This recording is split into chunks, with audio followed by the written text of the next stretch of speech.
Hello everyone, आप सभी का स्वागत है हमारे यूट्यूब चैनल में। तो सीजन 1 की अपार सफलता के बाद और आपके इतने ज्यादा कमेंट मिलने के बाद आ गई हूँ मैं इस सीरीज का सेकंड सीजन लेकर के, जिसकी शुरुआत हम इसके पहले एपिसोड से करेंगे। लेकिन वीडियो शुरू करने से पहले मैं बता दूं कि हमने सीजन 1 की कंप्लीट एक्सप्लेनेशन एक ही वीडियो में की है, जिसका लिंक कमेंट में पिन है और आप डिस्क्रिप्शन में भी चेक कर सकते हैं। लेकिन आपने अगर इसका सीजन 1 नहीं देखा है, जो कि काफी कमाल का था, तो सेकंड सीजन आपको यहाँ कुछ समझ में आने जाने वाला नहीं है। सो आई रिक्वेस्ट यू गाइस कि प्लीज पहले सीजन को कम्प्लीटली देख लो। और अब आपका ज्यादा टाइम ना लेते हुए सीधा चलते हैं वीडियो की। अब यहाँ से अगले एपिसोड की शुरुआत होती है, जहाँ हमें दिखाया जाता है अब आगे जैसे ही गावी को फिलिप ये इन्फॉर्म करता है कि ब्रायन नहीं रहा, वो उसे ढूंढने के लिए उसी डार्क माउंटेन में चले जाते हैं। लेकिन यहाँ गावी अपने साथ काफी सारे रेबिका क्रिस्टल लिए जाता है, जिसे उन्होंने अभी अभी इन्वेंट किया था और वो एक एक्सप्लोजन की तरह काम करता था। अब जैसे वो आगे उस डार्क माउंटेन की तरफ बढ़ ही रहे होते हैं, तो उन्हें पता चलता है कि उस पूरे तंजानिया सिटी पे उस ईवल प्लांट ने हमला किया है। ये जो ईवल प्लांट है वो ना ही इंसानों को मारते हैं, सिर्फ उनके इंटेलिजेंस को खाते हैं, ताकि यहाँ पे वो पूरी सिटी की इंफॉर्मेशन ले सके। और ये सब भाटिया ही कर रही होती है। जैसे वो सिटी के अंदर पहुंचते हैं, उन्हें और भी भयानक स्थिति नजर आती है, क्योंकि वो ईवल प्लांट्स लोगों को ना तो मार रही थी, ना ही जिंदा रख रही थी, सिर्फ उनके थॉट्स को ही अब्सॉर्व करके अपने आप को इंटेलिजेंट कर रही थी। ये तभी ये लोग उस ईवल फ्लावर के आइज से बचते बचाते आगे बढ़ते हैं और ये नहीं फिलिप्स का वो शॉट दिखता है। आगे हमें इनकी बातों से ये पता चलता है कि ये जो भाटिया है, इसने इतने बड़े पैमाने पर हमला इसलिए किया है क्योंकि ये एक बहुत ही अजीब सी चीज को यहाँ ढूंढ रही है। इसका मतलब ये है कि वो भी गंडोरियन इरा से ये है, जहाँ से गावी आया है। अब चूंकि उसने इतने बड़े इलाके पे अटैक किया है, तो वो चीज अब चूंकि इसने बड़े पैमाने पर उसने अटैक किया है, तो वो जो चीज ढूंढ रही है वो काफी रेयर होगी। आगे पेटमैन उन्हें सावधान रहने को कहता है, क्योंकि वो जो भाटिया है वो कोई आम इंसान नहीं, बल्कि वो अब एक स्पेशल क्रिएचर बन चुकी है, जो अपने आसपास की इंफॉर्मेशन को गैदर करने के लिए ह्यूमंस के थॉट को एब्सॉर्ब करती है। और उस भाटिया को हमें हराने के लिए उसी के जैसा क्रिएचर चाहिए होगा। अब ये लोग बातें करते हुए आगे जा ही रहे होते हैं कि इन्हें अचानक से फिलिप भी नजर आ जाता है, जो कि अधमरी हालत में था। यहाँ पे उसके चारों तरफ वो ईवल प्लांट्स भी होते हैं, जिनका ध्यान भटकाने के लिए वो जो पिटमैन होता है वो अंबर को उनकी तरफ धक्का दे देता है, जिससे वो जो ईवल प्लांट्स होते हैं वो अंबर का पीछा करने लगते हैं। अब यहाँ पे ये दोनों फिलिप को पोषण पिला के उस ईवल प्लांट के मैनिपुलेशन से आजाद करते हैं। फिलिप उससे बताता है कि ब्रायन कहाँ है और इन दोनों को अपने साथ चलने को कहता है। अब ये तीनों ब्रायन को ढूंढते हुए उस तंजानिया सिटी के मेन सेंट्रल पे आ जाते हैं, जहाँ पे उस लॉर्ड एंड्रयू का किला था। आगे ये लोग जाते हैं तो उस ईवल प्लांट की तबाही यहाँ तक फैली हुई थी, और तभी गावी को किसी के चीखने की आवाज सुनाई देती है। यहाँ पे वो उन ईवल प्लांट्स को कट करता है, तो उसे पता चलता है कि ये लॉर्ड एंड्रयू ही है। लेकिन इससे पहले कि वो उससे कुछ पूछ पाता, हम देखते हैं कि फ्लोर वहाँ पे टूटती है और ये तीनों ही टनल के जरिए से वहाँ नीचे गिरने लगते हैं। तभी पिटमैन अपने पास से पोशन निकाल करके उन ईवल प्लांट्स पे छिड़कता है, जिससे वो इस ईवल प्लांट की जकड़न से तो छूट जाते हैं। और तभी गावी अपने आप को गिरने से बचाने के लिए यहाँ अपने शॉट का इस्तेमाल करता है। वो तीनों इसी शॉट पे लटक जाते हैं, लेकिन यहाँ इनकी जान बच जाती है। आगे उन्हें पता चलता है कि ये एक तरह की गुफा है, जिसके निकलने वाले रास्ते को उन्हीं ईवल प्लांट्स ने ब्लॉक कर रखा है। कि तभी हमें यहाँ रिवील होता है कि वो जो फिलिप होता है वो और कोई नहीं बल्कि भाटिया थी, जिसने फिलिप का रूप धारण किए हुई थी।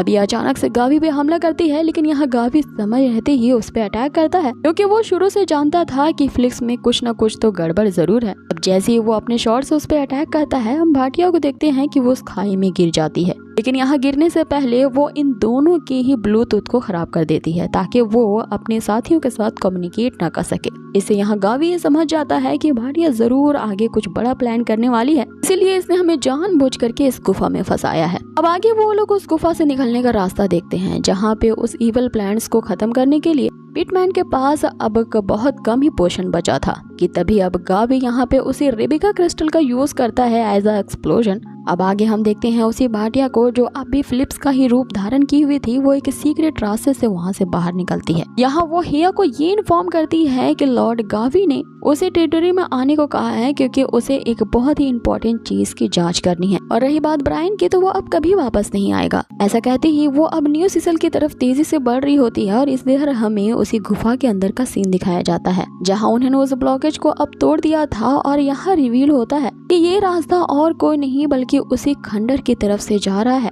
यहाँ पे पिछले एपिसोड में हमने देखा था कि इन्हीं ruins के अंदर ही यहाँ पे गावी को कई सारे खजाने मिले थे। बाकी ये लोग उस तहखाने से होते हुए आगे बढ़ ही रहे होते हैं कि तभी यहाँ पे उन्हें अपने सामने ब्रायन दिखता है और उन्हें लगता है कि ये फिर से भाटिया ही है, इसीलिए वो ब्रायन पे हमला करने लगते हैं। यहाँ ब्रायन उन्हें बताता है कि वो फिलिप्स को बचाते हुए यहाँ पर लेके आया है कि तभी उनकी नजर अब रियल वाले फिलिप्स से पड़ती है और अब उन्हें ये यकीन होता है कि ये असली ब्रायन है। उन्हीं खंडरों में से एक का रास्ता था और ये उसी भाटिया ने यहाँ पे जानबूझ के बनाया था ताकि वो इसे एक सीक्रेट रास्ते की तरह यूज कर सके न्यू सिसिल और उस तंजानिया सिटी में आने जाने के लिए। अब यहाँ पे सीन कट होता है और हमें वापस से न्यू सिसिल की तरफ दिखाया जाता है जहाँ पे चारों तरफ गार्ड्स पहरा दे रहे होते कि तभी हेया को दिखाया जाता है जिसके पास जेनी का कॉल आता है और वो उससे कहती है कि उनके मैजिक नेटवर्क में कुछ अनस्टेबिलिटी आ गई है, वो जल्द से जल्द आके यहाँ पे चेक करे। तभी यहाँ सीन लैब की तरफ शिफ्ट होता है और हमें दिखाया जाता है कि अब वो भाटिया जो कि अभी भी फिलिप्स के ही वेश में है उस लैब में पहुंच चुकी है। अब इसके पहले कि वो उस पे अटैक करती यहाँ पे रेबिका और हेया भी आ जाते हैं और उसके अटैक को डॉज कर लेते हैं। ये तभी उसी वक्त हम देखते हैं कि यहाँ पे गावी भी आ जाता है बाकी सभियों के साथ और अंबर जो कि फिलिप्स का ही पीछा कर रही होती है वो भी उसे गले से दबोच लेती है। यहाँ गावी अब सबको बताता है कि ये भाटिया का एक्चुअल प्लान क्या था। सबसे पहले इसने तंजानिया सिटी में महामारी फैलाई ताकि वहाँ के सारे लोगों को इम्प्रिजन कर सके। उस बड़े से किले के अंदर ही अंदर यहाँ उसने सुरंग को बनाना शुरू किया।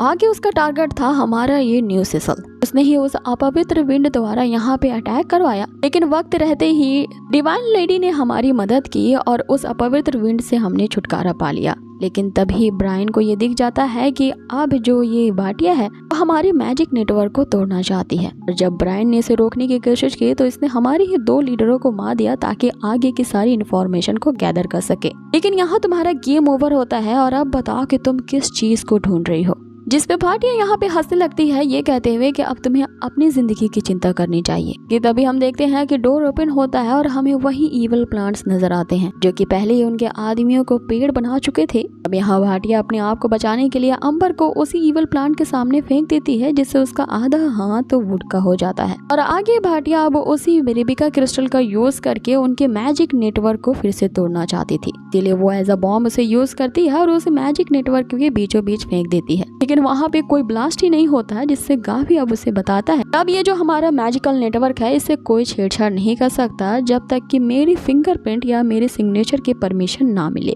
मीन्स कि इन्होंने अब अपने मैजिकल नेटवर्क को हाईटेक सिक्योरिटी के अंतर्गत कर लिया था, इसलिए अब भाटिया के लिए तो कोई चारा नहीं बचता और वो वहाँ से भागने की कोशिश करती है। लेकिन हम देखते हैं कि चारों तरफ से उसका रास्ता रोक लिया जाता है। एक तरफ उसका रास्ता रोकते हैं रेबिका और हेया, दूसरी तरफ पिटमैन भी यहाँ पे उसका रास्ता रोकता है। लेकिन जैसे ही भाटिया अब दूसरे रास्ते से बाहर निकलने की कोशिश करती है उसके सामने ही गावी आ जाता है। यहाँ उसे बताता है कि उसके मैजिकल नेटवर्क ने उसके लोकेशन को ट्रेस कर लिया है, चाहे वो जहाँ भी जाए उसके लोकेशन का उन्हें पता चल जाएगा। अब यहाँ पे भाटिया के लिए कोई चारा नहीं रहता। लेकिन हम वीडियो में आगे बढ़े आप लोगों के लिए एक इम्पोर्टेंट नोटिफिकेशन है गाइस, इस चैनल पे स्ट्राइक आ जाने के कारण इस चैनल की रीच काफी कम हो गई है।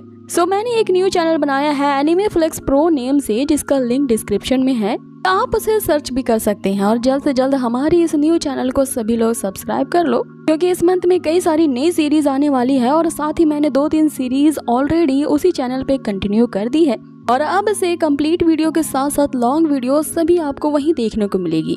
तो इसी तरह की अमेजिंग वीडियोस का एंटरटेनमेंट लेने के लिए सभी लोग जल्द से जल्द इसे सब्सक्राइब कर लो। इसी भाटिया अब दूसरे रास्ते से बाहर निकलने की कोशिश करती है, उसके सामने ही गावी आ जाता है। यहाँ उसे बताता है कि उसके मैजिकल नेटवर्क ने उसके लोकेशन को ट्रेस कर लिया है, चाहे वो जहाँ भी जाए उसके लोकेशन का उन्हें पता चल जाएगा। अब यहाँ पे भाटिया के लिए कोई चारा नहीं रहता, इसीलिए अब वो गावी पे अटैक करने लगती है। अब यहाँ उनके हमें एक जबरदस्त फाइट सीन दिखाया जाता है जहाँ पे गावी अपने शॉट से लगातार उस पे अटैक करता है जिसे भाटिया आसानी से डॉज कर रही होती है। लेकिन तभी यहाँ भाटिया अपनी चतुराई दिखा देती है और गावी को ऐसा मैनिपुलेट करती है। पहले तो वो उसके अटैक से बचती है और फिर जानबूझ करके उसे शैडो वर्ल्ड में धक्का दे देती है। अब आगे यहाँ भाटिया भाग तो जाती है लेकिन हम गावी को देखते हैं कि वो शैडो वर्ल्ड में अब फंस चुका है, जहाँ पे वो शैडो वर्ल्ड उसे बताने की कुछ कोशिश करती है जिसमें हमें भाटिया की वही प्रोफाइल पिक्चर दिखाई जाती है। यहाँ तक कि उसे एक वीडियो क्लिप भी दिखाई जाती है जिसमें वो ब्रायन को कह रही होती है ये सभी तुम्हारे साथी नहीं है इसलिए तुम इन्हें धोखा दे दो। इससे पहले यहाँ पे गावी और कुछ जान पाता वहाँ पे काउंटडाउन शुरू होने लगता है और वक्त रहते ही जो अंबर होती है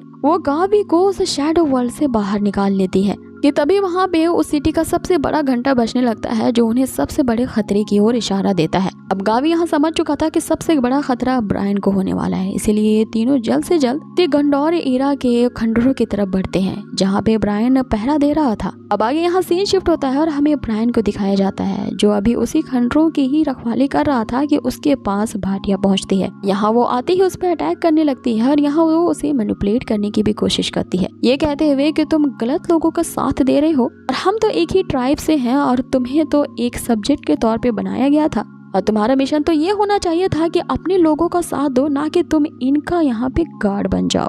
तभी वहाँ पे भाटिया अपनी इवल प्लान से ब्रायन के भी थॉट्स को एब्सॉर्ब करने की कोशिश करती है और हम यहाँ पे ब्रायन को ये कहता देखते हैं कि बस मेरा एक ही आखिरी मिशन है जो कि है हमारे इस न्यू सिसल को गार्ड करना, चाहे इसके लिए मुझे अपने आप को भी सेक्रीफाइस करना पड़े तो भी मैं पीछे नहीं हटूंगा। अब हम उसके हाथ में उसी रेबिका क्रिस्टल को देखते हैं जिसके बटन को ऑन करते ही वहाँ पे एक बहुत बड़ा ब्लास्ट होता है। यहाँ पे भाटिया उससे कहती है कि ये सब करने से कोई फायदा नहीं क्योंकि तुम जानते हो कि हम दोनों ही इम्पोर्टल है और यहाँ नहीं मरेंगे। जिसपे ब्रायन उससे कहता है कि मैं अपने न्यू सिसल वासियों के लिए न्याय पा के ही रहूंगा, चाहे मुझे अपने आप को ही क्यों ना मारना पड़े। यहाँ वो फिर से वो दूसरा क्रिस्टल भी ब्लास्ट कर देता है कि तभी वहाँ पे बाकी सभी भी पहुंच जाते हैं और ये लोग यहाँ ब्रायन को अधमरी हालत में देखते हैं। दूसरी तरफ वहाँ भाटिया भी होती है जिसने अपनी सारी की सारी इंजरीज को खुद ही हील कर लिया था, तो ये अब उठते ही यहाँ पे इन लोगों पे अटैक करती है। आगे फिर ब्रायन को अपने इवल प्लांट्स की जकड़न में लेते हुए फिर से उसी शैडो वर्ल्ड में चली जाती है, ये कहते हुए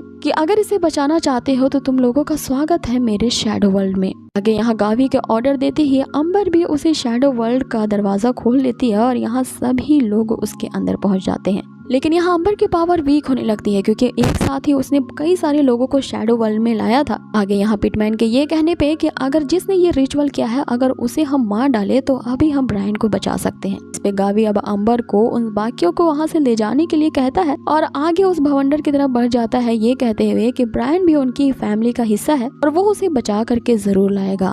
तब तक अंबर को बाकी सभी को यहाँ से निकालना होगा और उसके सिग्नल का वेट करना होगा क्योंकि अब उसके पास एक प्लान था।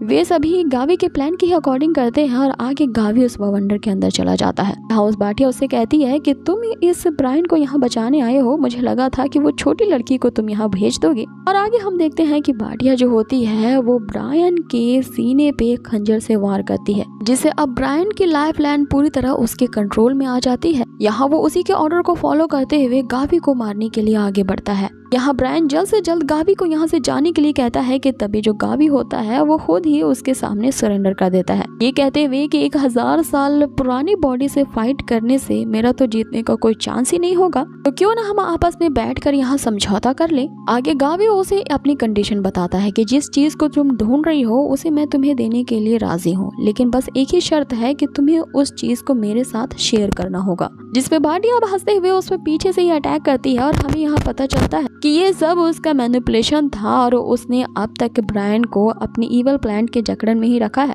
और वो तो यहाँ पे सिर्फ गावी के दिमाग के साथ खेल रही होती है। आगे वो ब्रायन की तरफ इशारा करते हुए कहती है कि देखो तुम इसी लॉर्ड गावी के ऑर्डर्स को फॉलो करते हो जो कि इतना बेवकूफ है। जिसमें गावी अब उस पे अपना काउंटर अटैक करता है, ये कहते हुए कि एक नाइट जो होता है वो हमेशा सतर्क रहता है और एक मैजिशियन से कई ज्यादा गुना बेटर होता है। यहाँ वो भाटिया को ऐसा जकड़ता है और अब वो सिग्नल भेजता है अंबर को, जिसपे अंबर वो शैडो वर्ल्ड का दरवाजा ओपन करती है और यहाँ पे सभी लोग तैयार होते हैं उस भाटिया को किल करने के लिए।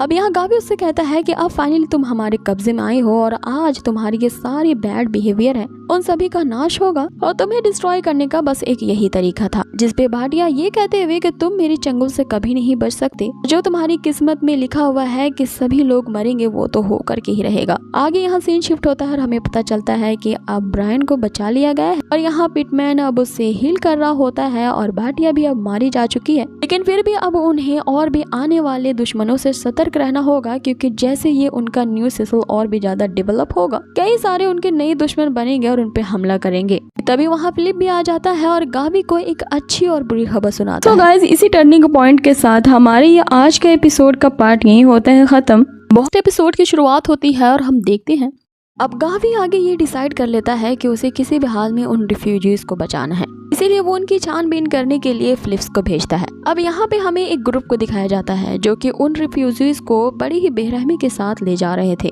आगे पिटमैन यहाँ गावी को इन्फॉर्मेशन देता है कि ये जो किराए के गुंडे हैं वो टाइफून और आंसू सिटी के हैं और ये दोनों सिटी ही एक दूसरे के राइवल हैं और एक दूसरे पर ही अपवित्र विंड से हमला करते रहते हैं। लेकिन अभी इनका टारगेट सिर्फ ये रिफ्यूजीज है। तो क्या इन रिफ्यूजीज को हमें बचाना जरूरी है, क्योंकि इन्हें ले जाने वाली ये जो ग्रुप है उसमें मार्शल आर्ट्स के बंदे के साथ साथ उनके पास कई सारे मेज्स भी हैं। मीन्स के कई सारे जादूगर उन्हें अपनी निगरानी में ले जा रहे होते हैं, जिसपे गावी उसे ये कहते हुए कि हमारे न्यू सिसिल की टेरिटरी में हर एक रिफ्यूजी को शेल्टर पाने का अधिकार होगा। ऐसा कहते हुए वो सभी को सतर्क रहते हुए अपने गोरिल्ला अटैक को शुरू करता है। अब ये गोरिल्ला अटैक काफी फेमस होता है और आर्मी में इसे हमेशा यूज किया जाता है। इसमें ओपोनेंट्स के ऊपर अटैक करके तुरंत ही छुप जाना होता है। अब गावी के बंदे ऐसा ही करते हैं उसके ऑर्डर पे। वो क्रिस्टल बॉम्ब्स को फेंकते थे और फिर छुप जाते हैं कि तभी उन क्रिस्टल बॉम्ब से बचने के लिए उनमें से जो जादूगर होता है वो एक शील्ड क्रिएट कर लेता है और आगे अपने फायर से उस पर अटैक करता है कि तभी उसके बंदे भागने लगते हैं। लेकिन तभी ये सोच के रुक जाते हैं कि अरे हम मार्शल टीम के साथ साथ हम ही तो मैजिक टीम से भी हैं, तो हम भाग क्यों रहे हैं, हमें तो काउंटर अटैक करना चाहिए। फिर वो अपनी बॉटल वाली बॉम्ब का यूज करते हैं।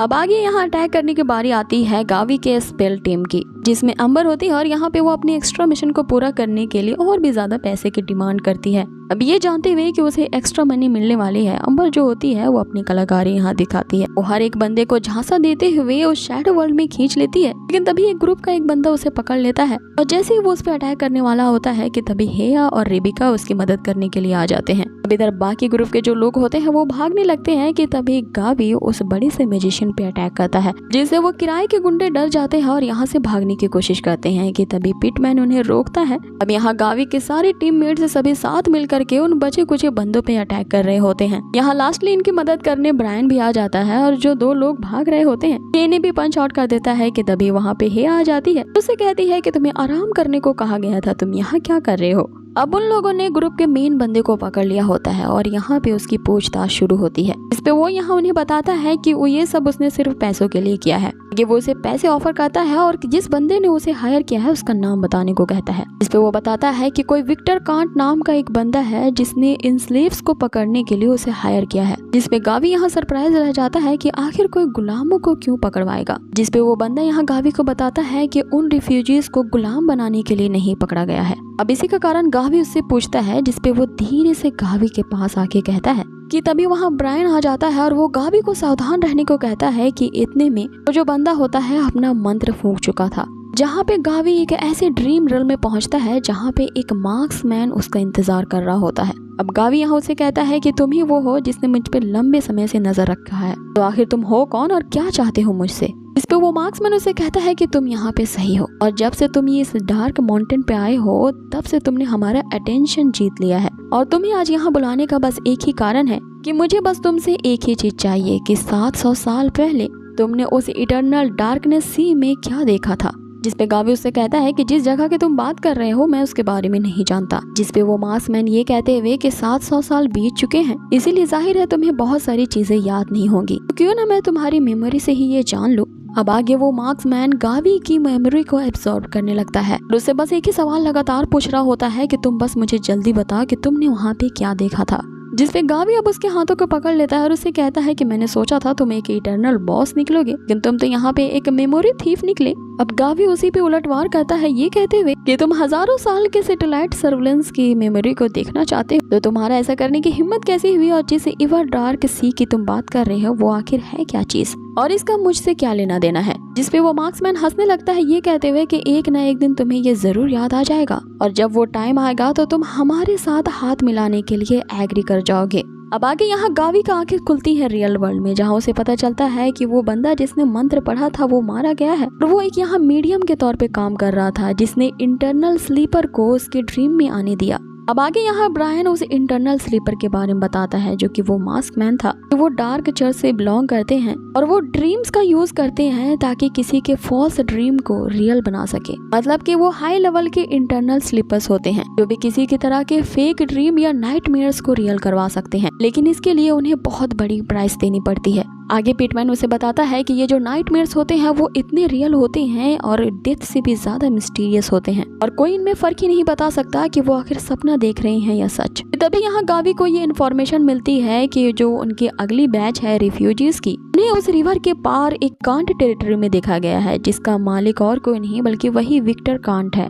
इसी बात की छानबीन करने के लिए यहाँ गावी अंबर और फिलिप के साथ इसी कांट टेरिटरी में जाने का फैसला करता है। अब यहाँ उस इलाके में प्रवेश करते ही उन्हें बहुत ही अजीब से मौसम का सामना करना पड़ता है, जैसे कि किसी ने जानबूझ करके एक इवल मैजिक उसके सराउंड कर दी हो और वो जगह काफी उदासीन मालूम पड़ती थी। अब यहाँ सीन कट होता है और हमें उसी विक्टर कांट के पैलेस को दिखाया जाता है, जहाँ पे हम उसके केयर टेकर यानी बटलर को देखते हैं, जिसे ग्रैंड ड्यूक यानी गावी के आने की खबर मिल चुकी थी, इसीलिए वो अपने पूरे पैलेस को अच्छे से चमका रहा होता है। यहाँ वो हर एक सर्वेंट्स को ये इंस्ट्रक्शन दे रहा होता है कि जल्दी जल्दी से काम खत्म करो क्योंकि जो ग्रैंड ड्यूक है वो आने ही वाले हैं। अब जैसे ही गावी की एंट्री उस कासल में होती है, बहुत ही ग्रैंड स्वागत उसका किया जाता है। यहाँ उसे हेलो करने के लिए वही विक्टर कांट भी आया था जो कि एक ओल्ड मैन था। अब आगे गावी को वहाँ पे एक कमरा अलॉट किया जाता है।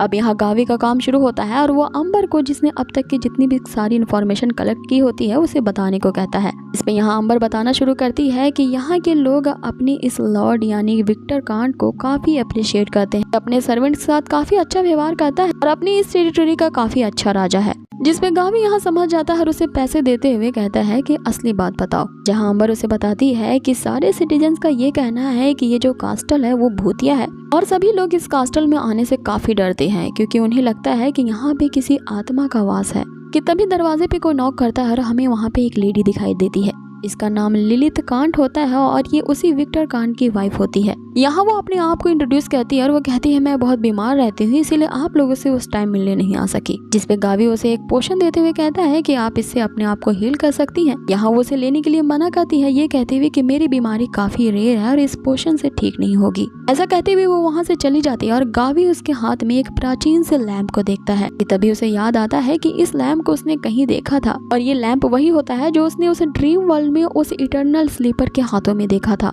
अब यहाँ पे एपिसोड खत्म होता है और हमें अगले एपिसोड में दिखाया जाता है।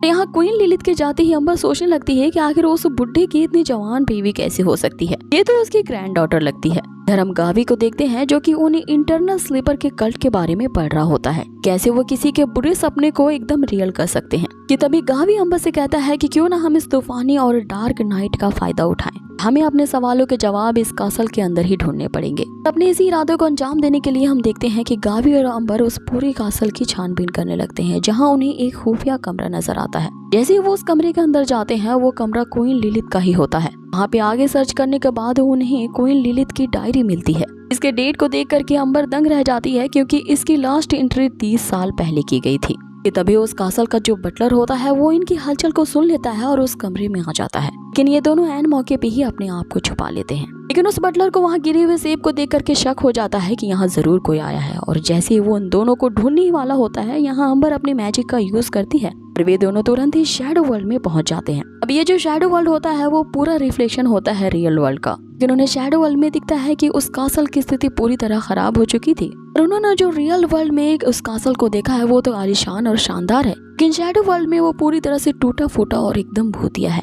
ये देख के गावी समझ जाता है कि वो लोग उस रियल वर्ल्ड में उस कासल के अराउंड एक ऐसा हेलुसिनेशन किया हुआ है, वो रियल नहीं है बल्कि फेक है और वो किसी के ड्रीम में जी रहे हैं। गावी ने यहाँ आने से पहले ही फिलिप को ये ऑर्डर दे दिया था कि वो टाउन में जा करके इस कासल और उसकी क्वीन लिलिथ के बारे में छानबीन करे। अब यहाँ सीन फिलिप की ही तरफ शिफ्ट होता है, जहाँ हम उसे एक बार में जाता देखते हैं। अब यहाँ वो बातों बातों में उस बार टेंडर से विक्टर कांट के बारे में पूछता है और ये भी कि इस जगह पे इतने सारे रिफ्यूजीज आखिर क्यों लाए गए हैं।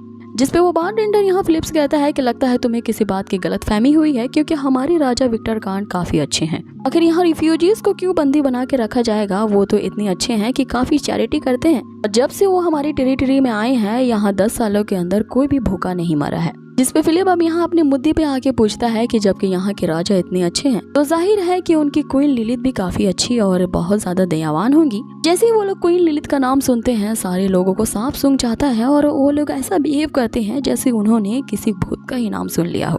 में वहाँ पे एक ओल्ड मैन आता है और यहाँ फिलिप्स को सारी बात बताता है। 30 साल पहले इसी तरह की एक तूफानी रात में जो हमारे राजा लॉर्ड कांट होते हैं वो अपनी क्वीन लिलिथ और अपने बेटे बेल्म के साथ किसी दौरे पे गए थे। जब वे वहाँ से वापस आ रहे थे तो रोड के काफी स्लिपरी होने के कारण उनका एक्सीडेंट हो जाता है। उनकी कैरेज उस खाई से नीचे गिर जाते हैं। इसके बाद मास्टर कहाँ गए किसी को नहीं पता होता है। लेकिन अगले दिन क्वीन लिलिथ जो होती है वो खून से लथपथ अपने कासल में वापस आती है और 3 दिनों तक लगातार वो रोती रही और अपने हस्बैंड और बेटे के आने का इंतजार कर रही थी कि ना ही तो उनकी कोई खबर मिलती है और ना ही उनकी बॉडी मिल पाई थी। इसलिए वो डिप्रेशन में आके उसी टाइम वहाँ पे पॉइजन पी लेती है और उनकी वहीं डेथ हो जाती है। लेकिन उसी के सुबह ही यहाँ पे राजा अपने बेटे के साथ वापस आ जाते हैं।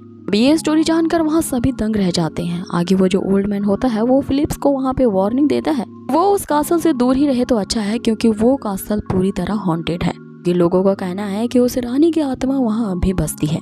इधर वापस से सीन शिफ्ट होता है उसी शैडो वर्ल्ड की तरफ, जहाँ पे गावी और अंबर को काफी छानबीन करने के बाद वहाँ पे उन्हें लिलिथ की कब्र भी दिखती है, जिसे देख के अंबर के होश ठिकाने रह जाते हैं, क्योंकि अभी थोड़ी देर पहले वो जिससे मिली थी वो भूत थी। अब यहाँ पे वो अपनी कैलकुलेशन शुरू करते हैं कि हो सकता है कि उस विक्टर कांट ने अपनी मरी हुई वाइफ को दोबारा से जिंदा करने के लिए उस इंटरनल स्लीपर के जो कल्ट है उनके साथ सौदा किया हो। लेकिन यहाँ गावी को कुछ और ही लगता है, क्योंकि जब से उसने क्वीन लिलिथ के हाथों में उस प्राचीन लैम्प को देखा है उसने 700 साल पहले देखा था और ये एक मैजिकल वेपन की तरह यूज किया जाता था, जो कि उस डार्क चर्च के ड्रीम पुरोहितों के द्वारा यूज किया जाता था। जो भी उनके साथ सौदा करता था वो उनको गम को भुलाने के लिए इसी मैजिकल वेपन का यूज करते थे, ताकि वो अपनी ना पूरी हो सकने वाली इच्छा के डिप्रेशन से बाहर आ जाएं। लगता है कि वो प्राचीन लैंप अब उन्हीं इंटरनल स्लीपर के हाथों में लग गया है और जिसके पास भी वो लैंप होगा वही स्पेल कास्टर होगा। जिसपे अब अंबर के ये पूछने पर कि आखिर हम उस प्राचीन लैंप के रहस्य को कैसे जान सकते हैं, यहाँ गावी उससे कहता है कि हमें इन सब के जवाब उस टावर में मिलेंगे। अब उस टावर के बाहर एक बहुत बड़ा जाइंट मॉन्स्टर होता है जो कि उस टावर की रखवाली कर रहा होता है। इससे वो लोग समझ जाते हैं कि वो लोग सही ट्रैक पे जा रहे हैं, क्योंकि जरूर उस टावर में कुछ ऐसा छिपाया गया है इसे गार्ड करने की जरूरत है। अब जैसे ही वे दोनों उस टावर की तरफ बढ़ते हैं वो इनकी तरफ अटैक करने को बढ़ता है। गावी तो सोचता है कि वो उस पे अटैक करके उसे आसानी से हरा देगा, लेकिन जैसे ही वो मॉन्स्टर इनके करीब पहुंचता है गावी के यहाँ तो तोते उड़ जाते हैं और वो अंबर से कहता है कि जल्द से जल्द हमें इस शैडो वर्ल्ड से बाहर निकालो। इस पे अंबर उसे बताती है कि इस कासल के चारों तरफ एक इंचेंटमेंट स्पेल का यूज किया गया है, इसलिए हम इस शैडो रिल्म से बाहर नहीं जा सकते और यहाँ से वापस निकलने का बस एक ही तरीका है कि जिस रूम से हम इस शैडो वर्ल्ड में अंदर आए थे हमें वापस वहीं जाना होगा। वितर दोनों तेजी से लिलिथ के बेडरूम की तरफ बढ़ते हैं। अब यहाँ रास्ते में ये दोनों एक दूसरे से अलग हो जाते हैं ताकि वो मॉन्स्टर जो इनका पीछा कर रहा होता है वो कंफ्यूज हो जाए और यहाँ वो पीछे पड़ जाता है अंबर के, जहाँ वो चिल्ला के कह रही होती है कि आखिर तुम्हें मेरा ही पीछा करना जरूरी था। अंबर उसे किसी भी तरह से बचते हुए एक दूसरे कमरे में जा पहुंचती है, लेकिन जैसे ही वो अपने सामने देखती है वही मॉन्स्टर खड़ा मिलता है।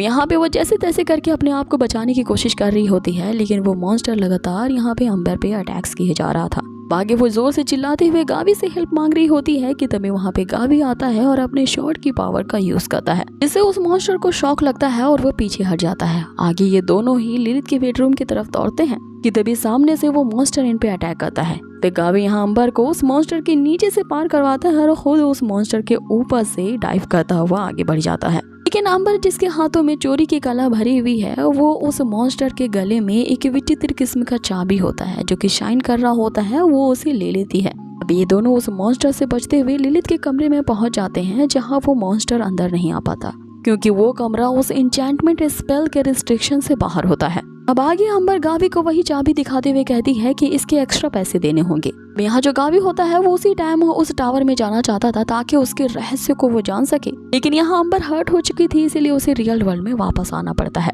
आगे हमें सुबह का सीन दिखाया जाता है जहाँ पे गावी को विक्टर कांट बुलाता है ब्रेकफास्ट करने के लिए। तभी फिलिप यहाँ गावी को इन्फॉर्म करता है कि उसने काफी ज्यादा इन्फॉर्मेशन कलेक्ट कर ली है, ताकि विक्टर कांट एक अच्छा राजा है और यहाँ के लोग उसकी काफी ज्यादा रिस्पेक्ट करते हैं। लेकिन यहाँ के लोगों को उस किराए के गुंडों के बारे में नहीं पता और ये भी नहीं पता कि यहाँ पे रिफ्यूजीज को क्यों लाया गया है। बाकी वो जो चौंकाने वाली बात फिलिप उसे बताने वाला होता है, गावी को तो वो पहले से ही पता था कि यहाँ की जो क्वीन लिलिथ होती है उसकी मौत 30 साल पहले ही हो चुकी है। लेकिन आगे फिलिप उसे एक और चौंकाने वाली बात बताता है कि इस कासल के चारों तरफ एक ऐसे स्पेशल पोषण वाले प्लांट लगाए गए हैं जो कि इस किले के चारों तरफ एक खास तरह के जादू को बनाए रखने में काम आते हैं। और ये जो पोषण प्लांट है इतने ज्यादा स्ट्रॉन्ग है कि इसकी सारी की सारी एनर्जी उसी टावर से निकलती हुई मालूम पड़ती है, जिसपे अब यहाँ गावी को पूरा यकीन आ जाता है कि उस टावर में जरूर कुछ न कुछ ऐसा है जो उसे मालूम करना है, क्योंकि हो सकता है कि वो घोस्ट उसी टावर में ट्रैप हो। इस बार गावी ने ये डिसाइड कर लिया होता है कि अब की बार वो उस विक्टर कांट से फेस टू फेस उन मिसिंग रिफ्यूजीज के बारे में पूछ लेगा, क्योंकि उन रिफ्यूजीज के अचानक से गायब हो जाने के पीछे का जो मास्टरमाइंड होगा वो कहीं ना कहीं ये विक्टर कांट ही होगा। बड़ा राज है जो हम जानेंगे इसके नेक्स्ट एपिसोड में। तो बने रहिए हमारे इस चैनल के साथ और कर दीजिए इसे लाइक, शेयर एंड सब्सक्राइब। और लास्टली आपसे जाते हुए रिक्वेस्ट है कि अगर आप लोगों को ये वीडियो जरा भी अच्छी लगी हो तो प्लीज इसे लाइक कर दो, क्योंकि आपके लाइक्स एंड कमेंट से ही मुझे पता चलता है कि आप लोगों को ये वीडियो पसंद आ रही है या नहीं। सो आपके मोटिवेशन के कारण ही तो मैं इस सीरीज को आगे कंटिन्यू कर पाऊंगी। So guys keep commenting good comments. Till then अपना रखिए बहुत बहुत ख्याल। बाय।